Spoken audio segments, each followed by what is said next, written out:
Hello दोस्तों, स्वागत है आपका मेरे यूट्यूब चैनल में। मेरा नाम है योगेश पांडे और मैं हूं एक डिजिटल मार्केटिंग एक्सपर्ट, साथ में एक फ्रीलांसर।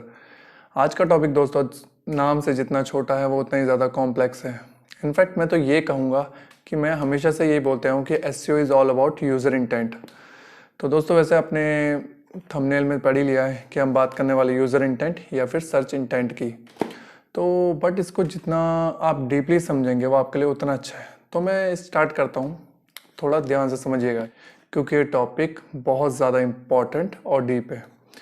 तो अब हम बात करते हैं यूज़र इंटेंट की। तो दोस्तों गूगल पे कोई भी बंदा अगर सर्च करता है तो उसके पीछे एक इंटेंट होता है। इनफैक्ट गूगल में जितनी भी क्वेरीज जाती हैं, जितने भी लोग सर्च करते हैं, आप में या फिर कोई भी, हमारा उसके पीछे एक उद्देश्य होता है, उसके पीछे एक इंटेंट होता है। हमें कुछ जानना होता है या फिर इस तरह के बहुत सारे एक यूज़र इंटेंट्स होते हैं जिसकी क्लासिफिकेशंस होती है, जो मैं इस वीडियो में तो कवर नहीं करने वाला। बट आपको एक बेसिक और सबसे इम्पोर्टेंट एस्पेक्ट जो एक है यूज़र इंटेंट का, वो ज़रूर एक्सप्लेन कर दूंगा। तो अब हम बात करते हैं कि यूज़र इंटेंट या सर्च इंटेंट दोनों का एक ही मतलब है। तो दोस्तों इस टॉपिक को आगे बढ़ाते हुए तो मैं आपको समझाता हूँ इस बारे में। तो देखिए अब ये काम कैसे करता है। मैं तो आपको ये बोलूँगा, अगर आप आर्टिकल एक अच्छा यूज़र इंटेंट को समझते हुए लिख रहे हैं तो दोस्तों आपको बैकलिंक इन सब की इतनी ज़रूरत ही नहीं है। लोग अपना 6-6 महीने इतना इतना लंबा टाइम बर्बाद करते थे सिर्फ टॉपिक के चाहिए बैकलिंक बैकलिंक बैकलिंक अपनी वेबसाइट में बैकलिंक बनाने में। बट अगर वो सही यूज़र इंटेंट को समझे और अपना आर्टिकल उसी तरह से ऑप्टिमाइज करे तो दोस्तों मतलब यकीन मानिए कि आपको ज़रूरत ही नहीं है कि बैकलिंक के पीछे भागने की। आपका थोड़ा सा एक अच्छी सी वेबसाइट की अथॉरिटी बन के that's enough. User intent simple words में बोलूँ तो आप कुछ भी लिखने से पहले उसे अपने ऊपर लेके चलिए। आप ये सोचिए कि आप कस्टमर हैं और आप क्या चेक करेंगे। अगर आप इस तरह से सोच रहे हो तो आपके आर्टिकल हमेशा हिट करेंगे, हमेशा अच्छी पोजीशन पे हिट करेंगे। तो दोस्तों चलो मैं इसको आपके लिए और सिंपल कर लेता हूँ। नॉर्मल से एग्जांपल लेते हैं हमारे लोकेलिटी की। यहाँ पे सिर्फ दो ही तरह की शॉप्स चलती हैं, या तो जो बहुत पुरानी है जिन पे हमें ट्रस्ट है, ठीक है, या फिर दूसरी वो जो नई जरूर है लेकिन उनके प्राइस बहुत कॉम्पिटिटिव है और वो काफ़ी अच्छा हमें सामान देते हैं, काफ़ी अच्छी क्वालिटी का, ठीक है। उसी तरह गूगल भी काम करता है। गूगल दो तरह की साइटों को रैंक कराता है, या तो जो बहुत ट्रस्टवर्थी है उसकी नज़रों में, ठीक है, या फिर दूसरी जो बिल्कुल नहीं है, जिनका डीएपीए कुछ नहीं है, ठीक है, कोई अथॉरिटी नहीं साइट की, लेकिन वो जो कंटेंट प्रोवाइड कर रहे हैं वो बहुत ही ज़्यादा कंप्लीट और बहुत ही ज़्यादा क्वालिटी कंटेंट है। तो दोस्तों ये सारी चीज़ें इस हिसाब से काम करती हैं। और तीसरी सबसे बड़ी चीज़, जो ये दोनों की दोनों साइटें होंगी, या तो वो ट्रस्टवर्थी वाली या फिर दूसरी साइट हमारी बिल्कुल नई वाली, ये यूज़र इंटेंट को कहीं ना कहीं ज़रूर पूरा कर रही होगी। बल्कि जो इनफैक्ट ये जो नई साइट होगी ना, जिसके बहुत ज़्यादा अथॉरिटी नहीं होगी, ये पूरी तरह यूज़र इंटेंट को हिट कर रही होगी, ठीक है। एग्जाम्पल के लिए मैंने जैसे आपको बताया कि अगर मैं बात करता हूँ, मैं लिखता हूँ कि best smartphone under 15K in India, तो इसमें दोस्तों बहुत तरह की ऑडियंस है। कुछ ऑडियंस है जो गेम खेलती है मेरी तरह, जिनको गेम खेलना पसंद है, तो उस ऑडियंस को भी ध्यान में रखना पड़ेगा। और दूसरी ऑडियंस वो है जिसको स्मार्टफोन के कैमरास, मतलब जिनको फ़ोन चाहिए कैमरास के लिए, अच्छी सेल्फी आ जाए उस चीज़ के लिए। तो हर तरह का जो कस्टमर होगा उसको हिट करना ज़रूरी है, यूज़र इंटेंट को समझना ज़रूरी है। तो उस आर्टिकल को हम कह सकते हैं कि वो एक कंप्लीट आर्टिकल है, ठीक है दोस्तों। तो आपका टाइम ना वेस्ट करता, मैं आपको एक बहुत छोटा सा एग्जांपल दे रहा हूँ। चलिए सीधा चलते हैं लैपटॉप की स्क्रीन में, इसको ढंग से समझिएगा, बहुत इंपॉर्टेंट है। तो हेलो दोस्तों, हम आ गए अपने लैपटॉप की स्क्रीन में। तो मैं एक बहुत छोटा सा एग्जांपल देने वाला हूँ आपको कि यूज़र इंटेंट या सर्च इंटेंट मतलब कैसे काम करता है।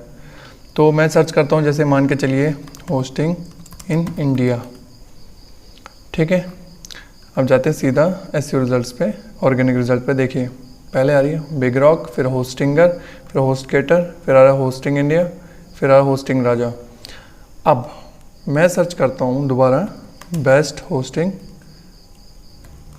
इन इंडिया, ठीक है। अब इसका ऑर्गेनिक रिजल्ट चेक करते हैं तो आ रहा, देखिए ये bitcatcha.com करके 7 बेस्ट वेब होस्टिंग, उसके बाद ये frost.me, ठीक है, उसके बाद इंडियन वेब होस्टिंग, ये माइल्स वेब, उसके बाद ये टॉप 10 वेब होस्टिंग कंपनीज, ठीक है। अब उसके आगे best hosting provider in India.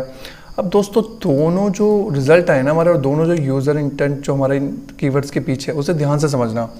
देखिए ये बहुत क्रिटिकल चीज़ है। देखिए अब गूगल बहुत ढंग से समझता है, जो उसका एआई है ना बहुत ढंग से समझता है जो सर्च हो रहे हैं उनके पीछे यूज़र को चाहिए क्या, उसके पीछे मतलब क्या है। जैसे होस्टिंग इन इंडिया, तो इसमें जो हमारे मोस्ट ऑफ द रिजल्ट थे वो थे सारे होस्टिंग कंपनियों के, समझ रहे हैं आप, सारे होस्टिंग कंपनियों के, बट वही जब हमने सिर्फ और सिर्फ कीवर्ड सेम था बिल्कुल, सिर्फ आगे बेस्ट लगा दिया तो उसका इंटेंट ही चेंज हो गया है। जैसे अगर इसको मैं अपने ऊपर लेके चलता हूँ, जब मैं चेक कर रहा हूँ होस्टिंग इन इंडिया, तो ऑब्वियसली मुझे चाहिए, मैं ये जानना चाहता हूँ कौन कौन सी कंपनी है इंडिया में, ठीक है, समझ आ रहा है। अब अगर चाहता हूँ मैं बेस्ट होस्टिंग इन इंडिया, तो इसमें यार मेरे को बेस्ट चाहिए, मैं कंपैरिजन मांग रहा हूँ, मैं ये जानना चाहता हूँ कि अगर मैंने अपने लिए होस्टिंग लेनी है तो मैं कौन सी लूँ, समझ रहे हो आप। तो ये देखिए फिर उस हिसाब से रिजल्ट चेंज हो गए, सिर्फ एक वर्ड का चेंजमेंट और ये रिजल्ट ही चेंज हो गए। ये बेस्ट, ये कंपैरिजन वाले हो गए, लिस्ट बता दी इन्होंने। आगे चल बीच बीच में आपको होस्टिंग एक दो कंपनियां भी दिख जाएंगी, ठीक है, क्योंकि उन्होंने उस हिसाब से ऑप्टिमाइज़ करा हुआ है। बट ये रेयर है, आपको मोस्ट ऑफ द रिजल्ट वही दिखेंगे जो कंपैरिजन वाले हैं, जो आपको ये बता रहे हैं कि बेस्ट कौन सी होस्टिंग है, ठीक है। तो दोस्तों ये था एक छोटा सा एग्जाम्पल, होप आपको समझ आया हो।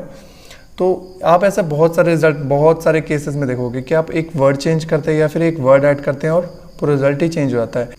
तो दोस्तों यही फ़र्क है, जब हम आज से 5-6 साल पहले एसईओ करते थे, तो जब भी हम कोई भी मान के चलिए एक ब्लॉग लिखते थे होस्टिंग इन इंडिया, तो वो आपके हर कीवर्ड पे उठता था। बेस्ट होस्टिंग इन इंडिया पे भी वही उठेगा, चीप होस्टिंग इन इंडिया पे भी वही उठेगा, होस्टिंग फॉर फास्ट स्पीड उसमें भी वही उठेगा।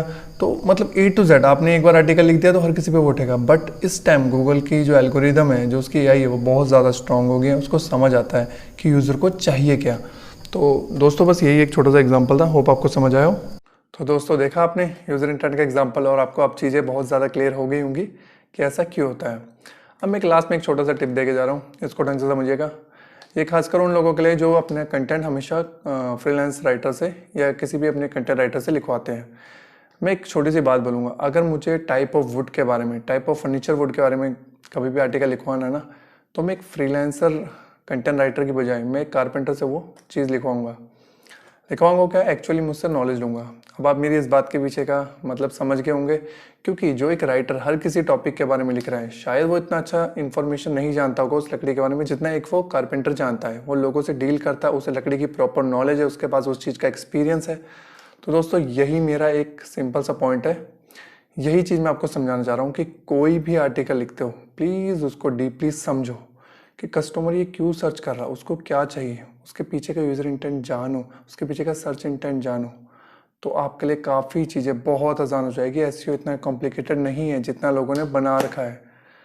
तो दोस्तों आज के लिए इतना ही, होप आपको वीडियो पसंद आई हो। जय हिंद।